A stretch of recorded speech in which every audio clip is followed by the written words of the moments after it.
I'm Jesse. Thanks for coming. At the core of each one of us is a story, a personal narrative that we tell ourselves about who we are, how we fit in the world around us, how we fit in with other people, what we're capable of. And through our lives, the story is constantly evolving, sometimes in big ways because of tragedy or major life events, sometimes in smaller ways, advice from somebody we respect, or a story that touches us very dearly. For a lot of people here, I'm sure psychedelics interplay a lot with your own personal story in some way. A famous movie that I'm sure a lot of you have seen is Forrest Gump. And in that, a character in that is Lieutenant Dan. And through the movie, you can see his own personal narrative change in very drastic ways. You're introduced to him, and he's this hardcore military stereotypical guy. He later gets injured, and when you see him again, he's a shell of himself, because his personal narrative was that he was supposed to die in battle. He was supposed to be this war hero. And so when that did not happen, he just lost who he was. He had no purpose. He became very self-indulgent. But his story arc continued through the movie, and you see it in this emblematic scene later in the movie where they're on a shrimping boat, and this big storm's coming in. He's tied to the mast, and he's yelling and hollering into the wind. And it's a very redemptive scene because you can almost see the rebirth of who he is, his story, of how he relates to life. A few years ago, I started a nonprofit called Heroic Hearts Project, which helps connect military veterans to ayahuasca therapy. And through that, I've worked with many veterans who are also struggling with their own personal narrative, who they are outside the military, what's their purpose. A lot of this struggle is made more difficult by mental trauma. And so when they come to us, they're trying to figure out how psychedelics can possibly interplay with their lives. And this is an interesting situation, military and psychedelics, because on the outside, it's not a community we immediately associate with psychedelics. In fact, the opposite. We view military generally as very conservative, by the book sort of community. But at the same time, this community is struggling. In the US, rates of veteran suicide and post-traumatic stress disorder are all-time highs.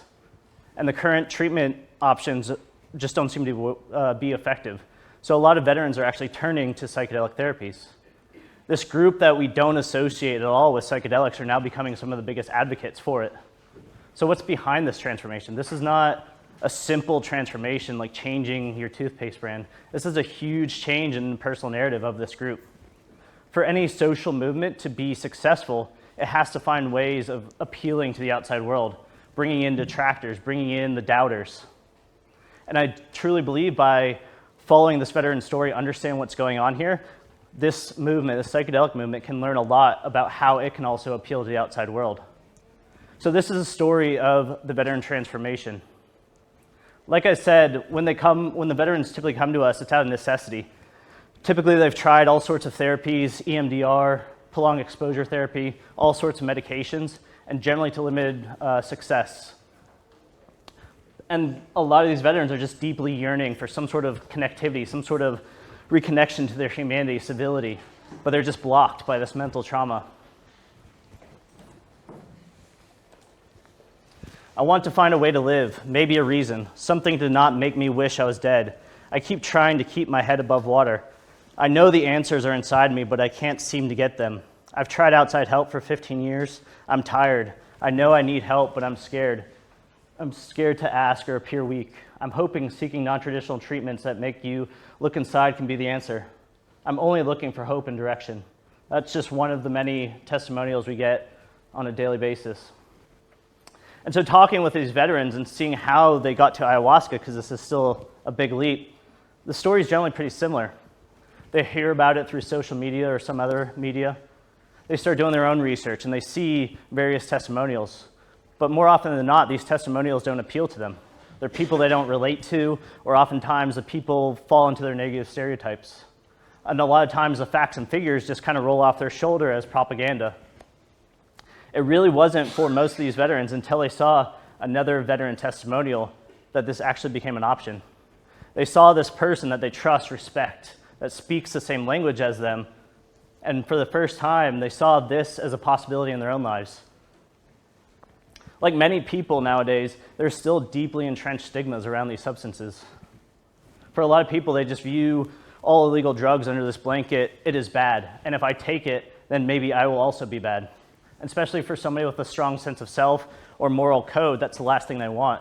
the last thing a lot of vets want to do is fall into these stereotypes that they have of like the stoner roommate, the person who's dropped acid too many times, the person on that slow road to addiction. But by seeing these testimonials, their own narrative changes for themselves. For the first time, they think, well, maybe I can do this and it won't change me for the worse. Maybe this will actually make me better. And this maybe is a very strong word because it forms a crack in our own personal narrative where a lot can flourish. And we're all like this, right? We all put high value on the source of information. We are constantly trying to figure out the validity of information or whether we believe it or not, and a lot of it depends on who's saying it. We're very tribal in that way. A lot of it depends on if we relate to the group, if we relate to the person. This is what's making our current political landscape so perilous these days. We tend to not believe anything the other side has to say and actually believe that they're out to do us harm. And to make matters worse, we live in an informationally inundated age. We're just constantly flooded with information from the internet. And so more and more, the actual source is becoming more important. We look to political pundits to figure out who to vote for and what policies to support. We look to celebrities to figure out what to buy, what will raise our status. We even believe doctors more if they have TV shows or are endorsed by Oprah. Especially for social movements, it's so important to find that source, that messenger that can relate to the other side, that can bring in the other side. Beyond the source, the actual nature of the message is important as well. The way the message is presented to us really affects how we interact with it, how it makes us feel. Whether it's a positive or negative message affects different emotions and affects how we will interact with it. And it's this constant battle between the two. We see this every day in our Facebook feed, right? You're just scrolling along, you'll come across a video of a man bravely jumping into a river to save a drowning dog. We're endeared, our faith in humanity is restored. We make the mistake of continue scrolling, and we see some sort of heinous political meme vilifying somebody we respect. And then all of a sudden we find ourselves in an hour-long debate with somebody we don't even know. Both positive and negative messages are so powerful, but while negative messages tend to grab our attention immediately and leave us with these visceral emotions, it's the positive messages that really bring lifetime supporters. And this battle between positive and negative messaging really is the history, in a way, of psychedelics. Throughout history, the government or whatever controlling power at the time has always been so good at controlling the narrative, using these negative messaging to vilify psychedelics, to suppress any movements. In the 1400s, during the Spanish Inquisition, the Catholic Church was at the center of society. And then to re-exert control over the population after the bubonic plague, they started persecuting all non-believers. And at the center of this was pagan beliefs, shamanism.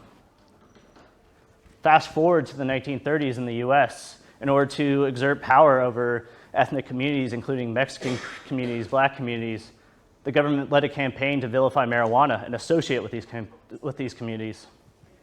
They used similar tactics in the 50s, 60s. This time, they still used racial division, but this time they had a new target with a hippie movement, a youth movement.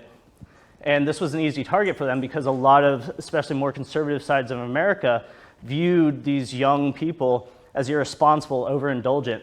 And so the messaging that this would lead to a breakdown of family values, of society, really took hold in a lot of people, and it caused a fear around psychedelics. And the same thing continues to happen today. You don't have to look very far to see this negative propaganda. It's so effective, and the government has been so effective at controlling the narrative using this, using divisiveness, using negativity and fear. And it's not necessarily that they have a better story. Throughout history, psychedelics often had a rich cultural history. They had a lot of supporters. They even had scientific evidence in the 50s, but still it was no match against this strong message of fear. And so I think we really need to take heart and understand what's happening here to protect this from happening again. And at conferences like this, it's easy to get wrapped up in how much momentum everybody has come here, has come so far. And like all the science that has come through this conference that's being presented here today has done a tremendous job laying foundation and reigniting this movement. But we have to ask ourselves, is this enough to counter this negative message of fear that's been so successful in the past? Are we doing enough to control the narrative? And I personally don't think that we are. I personally think that this is possibly a weakness of the movement that we can improve.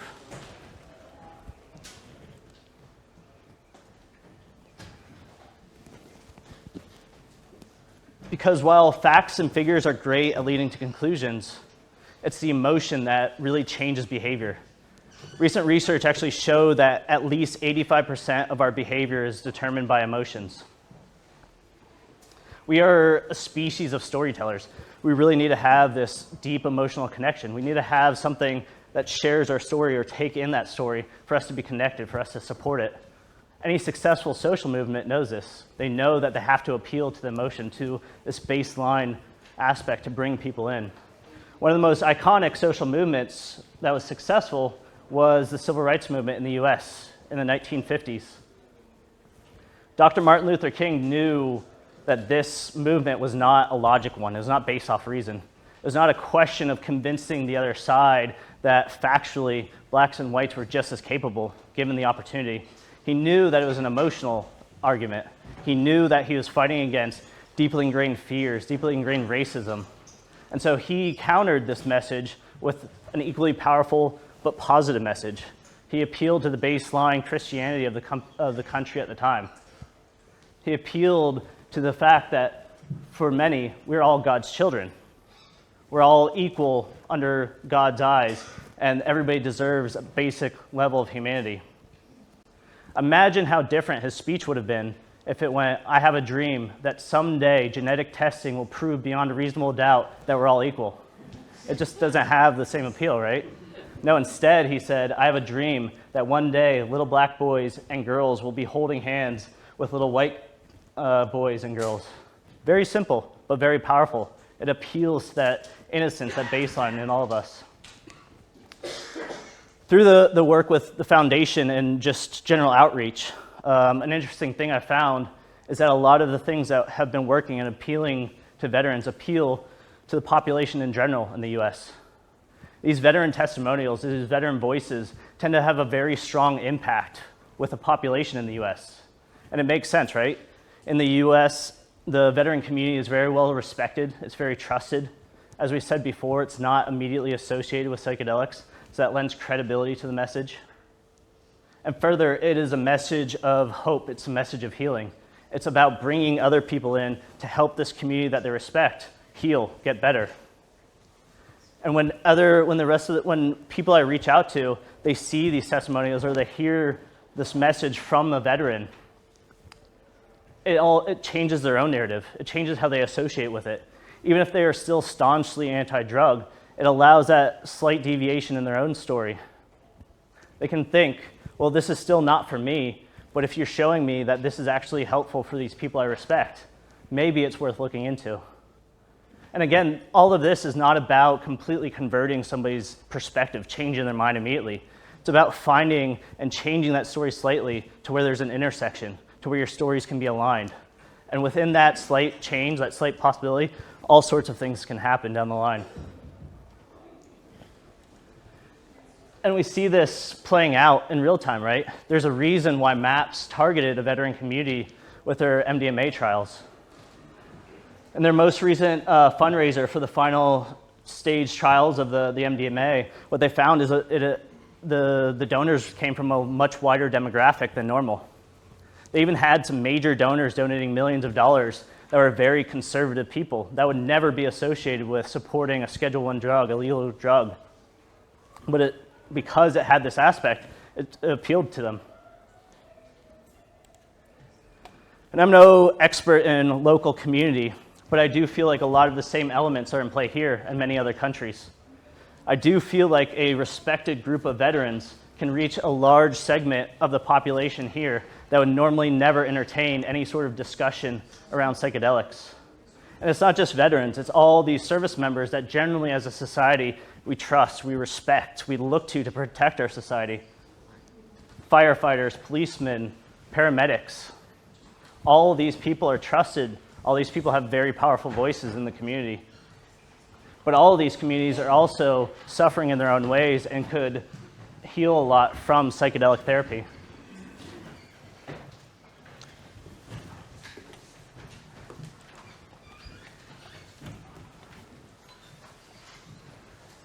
At the core of any psychedelic experience is generally this feeling of interconnectivity. It's a pretty common theme, that we're all equal, that we're all playing this game together, that somehow we're all related.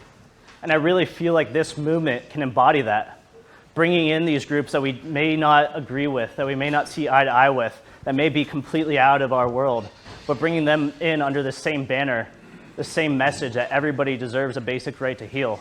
I think that's a very powerful message. And I think that's a message that is stronger than one of fear, one of separation.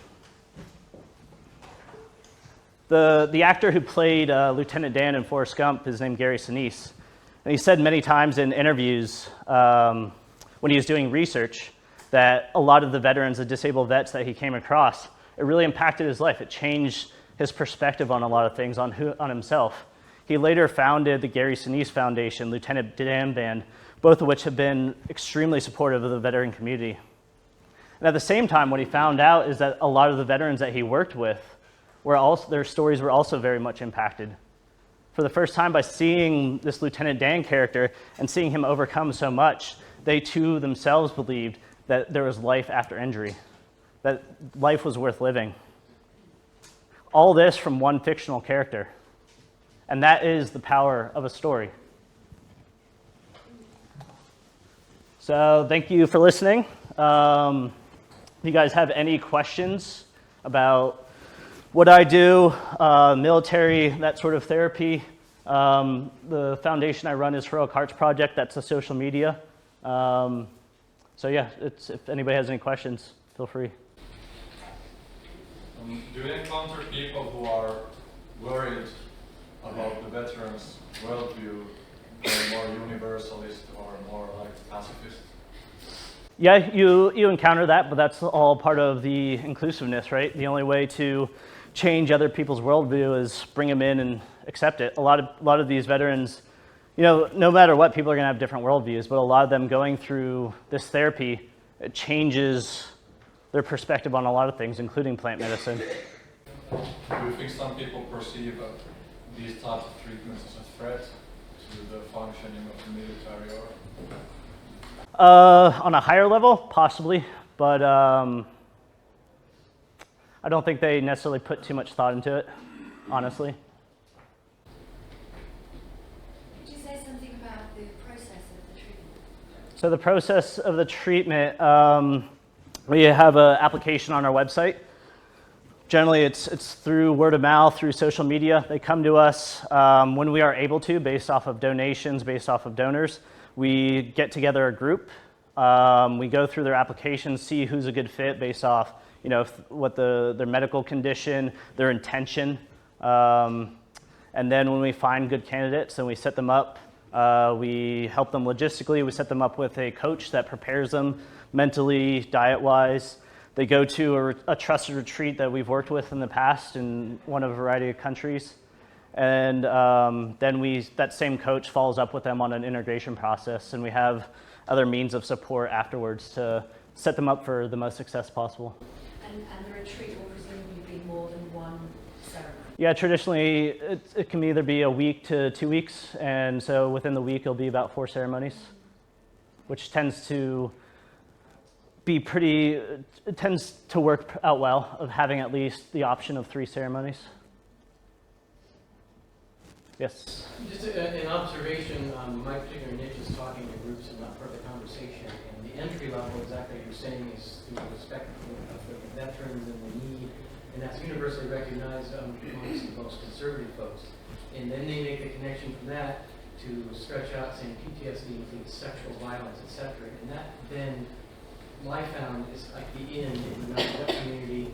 If they're negative in their initial conception of psychedelics, veterans are the opening, and then they realize in their own community, even if they're not a veteran, that PTSD is throughout and it's applicable. Exactly, that's the goal. It's everybody. Trauma is not unique to the veteran community, but I do feel like it's a strong vehicle to expand people's recognition for everybody. Yeah, and I found the same way, just because people on some level tend to understand the veteran trauma in some way, just because of Hollywood, of whether it's accurate or not. They understand, like, oh, they did this, they're suffering now, maybe this can help. Whereas other traumas can be a little bit more complex or harder to understand.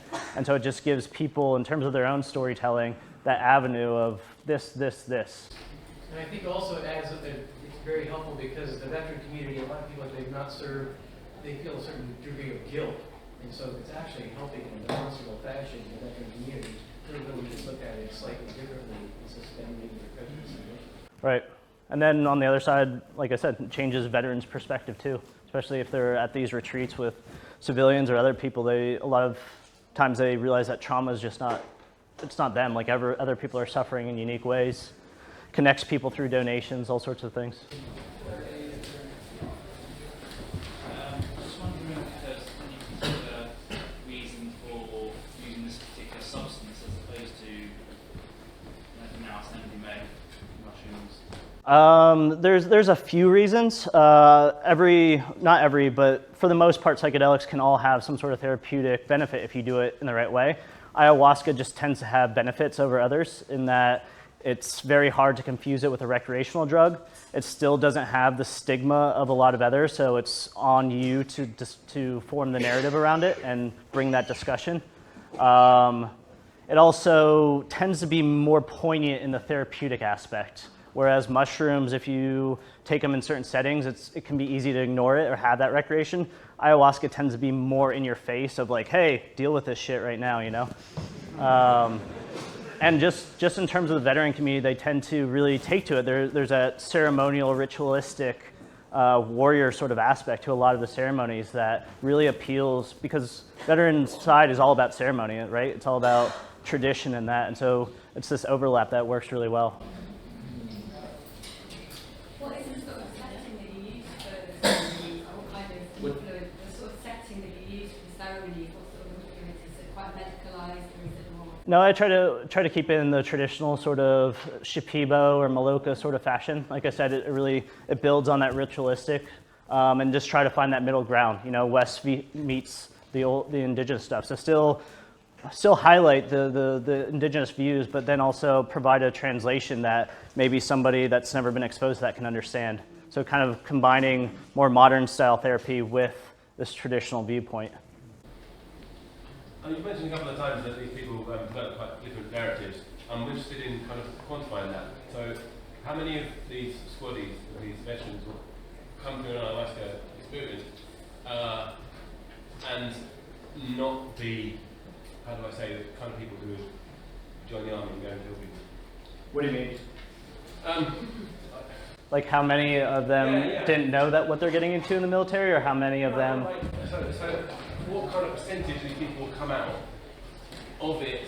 Let's say you've got cops up there as well. Maybe this is coming from quite a prejudiced perspective, and I can see the political power of doing work with veterans and with police, having arrested a number of times. I'm just wondering how many will come out and say, oh gosh, yes, what have I done?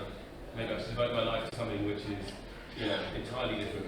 It's everybody deals with trauma and what they did in a different sort of way, and it's less about coming out of it with regret, more about coming out of it either forgiving themselves or being able to move on and reaffirmation of life.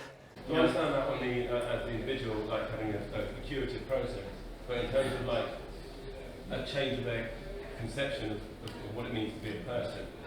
You understand what I'm saying? Kind of, but it's individualist. It depends on where they come from. It's what they need to get out of. So you wouldn't say 1 in 3 comes out being anti-military? Oh, how many? So how many? No, generally, if they were regretful of what they did or somewhat anti-military beforehand, then that's still how they remain. It's generally some process that happens beforehand, whether they're dissatisfied with their service or not. But the process itself generally doesn't change that dynamic. It just changes how they associate what they're struggling with their life. Because it's hard to put, because I've never quantified that specifically. More, we quantify what they get out of it, success stories, that kind of stuff. So in terms of that, fortunately, on the low side, the downside, it is that they didn't get really anything out of it.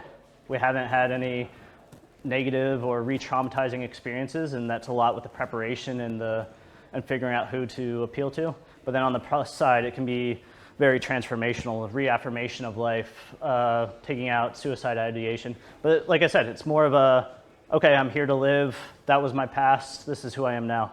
And that's the whole point of the experience, not, make you feel guilty. One more. Yeah. I'm Chair, sorry. There's time for one more question. Okay. Anybody else? Is this interest of army and psychedelics only a US phenomenon, or do you know anything from other countries? No, I've been getting more and more response and more interest from other countries. Obviously, US has much more of a military sort of side to it, but a lot of in December we're doing an international retreat with some veterans from UK, Australia, Canada. So it's the needs out there. It's just a question of reaching that and then forming hubs in various spots. All right, thank you guys.